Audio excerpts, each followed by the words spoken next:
Bonjour, ici Sébastien d'actualité-dvd.com et aujourd'hui je vais vous parler du film Star Wars Le Réveil de la Force, version française de Star Wars The Force Awakens, en édition de collection Blu-ray 3D, Blu-ray 2D ainsi que DVD. C'est de J.J. Abrams avec Daisy Ridley, John Boyega, Adam Driver, Oscar Isaac, Harrison Ford et Carrie Fisher.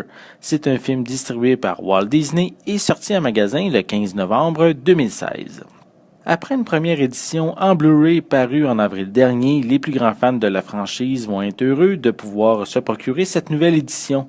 Ici, je ne vais pas parler du film en tant que tel, premièrement parce que ceux qui n'ont pas vu le film doivent découvrir toute l'histoire au fur et à mesure du visionnement. Il ne faut pas faire ici de divulgateurs ou, si vous préférez, de spoilers sur un film de Star Wars. Malgré que presque un an après sa parution, tous les fans doivent quand même avoir vu le film. Et je vous invite bien sûr à visionner ma critique de la précédente édition qui est disponible sur mon site actualité-dvd.com. Ce qui va inciter les gens à acheter cette nouvelle édition, ce sont les nouveaux suppléments inclus, car le film en lui-même est identique à la précédente édition. La première chose évidente est le boîtier de collection qui est vraiment superbe et soigné. On y retrouve les principaux protagonistes dans un boîtier qui est vraiment solide. À l'intérieur, c'est 4 disques qui sont inclus. On a le premier qui est le Blu-ray 3D, permettant pour ceux qui ont de la technologie à la maison de profiter du film, comme j'ai pu le faire à sa sortie au cinéma. On retrouve aussi un disque dédié au supplément, ainsi que les éditions Blu-ray et DVD.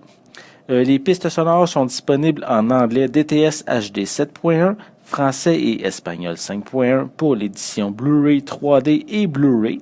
Et on a également anglais, français et espagnol 5.1 pour l'édition DVD. Les différentes éditions ont une piste sonore anglaise DVS stéréo avec des sous-titres en anglais, français et espagnol.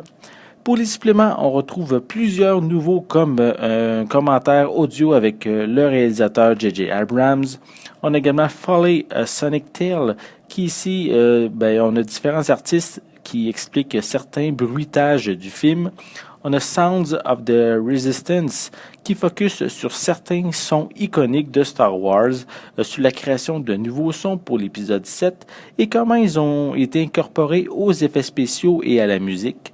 On a Dressing the Galaxy qui offre un aperçu des costumes en général et certains qui sont plus importants dans le film. On a The Scavenger and the Stormtrooper qui propose une conversation avec Daisy Ridley et John Boyega.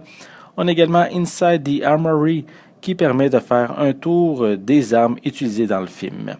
De nouveau, on retrouve également l'excellent documentaire Secrets of the Force Awakens, a Cinematic Journey, qui est disponible, c'est disponible dans un making-of en 4 parties d'un peu plus d'une heure à propos du processus effectué avant le début du tournage. On a le tournage en lui-même, sur les nouveaux personnages, le retour des anciens, sur la scène de la cantine et les différentes créatures, et sur le sort d'un personnage important de la franchise que je ne vais pas dévoiler ici. On continue avec la lecture du scénario en groupe. On a une vidéo sur la construction du nouveau robot BB-8 ainsi qu'un autre sur les différentes créatures apparaissant dans le film. On a une vue d'ensemble de la conception de la scène de bataille dans la neige. On a un tour rapide des effets spéciaux effectués par le studio ILM. On a une discussion avec John Williams qui est derrière l'œuvre musicale du film. On a plusieurs scènes supprimées, incluant 2 nouvelles qui n'étaient pas disponibles dans la précédente édition. On a également une vidéo promotionnelle pour l'œuvre de charité Force for Change. On a des bandes annonces ainsi qu'une copie digitale. Les fans de Star Wars doivent se procurer cette nouvelle édition du Réveil de la Force pour leur collection. Le film en tant que tel est identique à la précédente édition, mais c'est les ajouts qui vaut l'achat avec le disque en Blu-ray 3D et les nouveaux suppléments qui sont offerts dans un coffret très beau et très solide en même temps. Donc, connaissant Disney, je serais pas surpris qu'une édition en 4K voit le jour éventuellement, mais pour l'instant, profitez de cette édition et moi personnellement, je ne suis pas déçu de celle-ci. C'était Sébastien, merci et bon visionnement.